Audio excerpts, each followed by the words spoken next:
मुंबई महानगर प्रदेश विकास प्राधिकरणाने मुख्यमंत्री एकनाथ शिंदे यांच्या ठाण्यामध्ये विकास कामांचा आता धडाकाच लावल्याचं दिसतंय। मेट्रोसह अनेक पायाभूत प्रकल्प ठाण्यामध्ये राबवले जात आहेत। या प्रकल्पांमध्ये आता आणखी एका बोगद्याची अर्थात भुयारी मार्गाची देखील भर पडलेली आहे। ठाण्यातली वाहतूक कोंडी दूर करण्यासाठी आणि ठाणे वसई विरार मीरा भाईंदर हा प्रवास अतिवेगवान करण्यासाठी आता MMRDA वसई फाउंटन हॉटेल नाका ते गायमुख ठाणे असा बोगदा बांधण्याचा निर्णय घेतलाय। तर फाउंटन हॉटेल ते भाईंदर असा उन्नत रस्ता देखील बांधला जाणार आहे। या दोन्ही प्रकल्पांच्या प्रस्तावाला MMRDAच्या प्राधिकरणाच्या बैठकीमध्ये मंजुरी देखील देण्यात आलेली आहे। हे दोन्ही प्रकल्प अंदाजे 20,000 कोटी रुपये इतक्या खर्चाचे आहेत।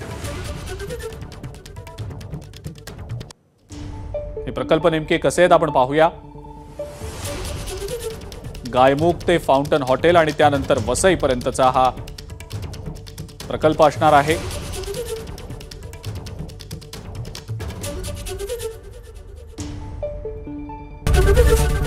ABP माझा, उघडा डोळे बघा नीट।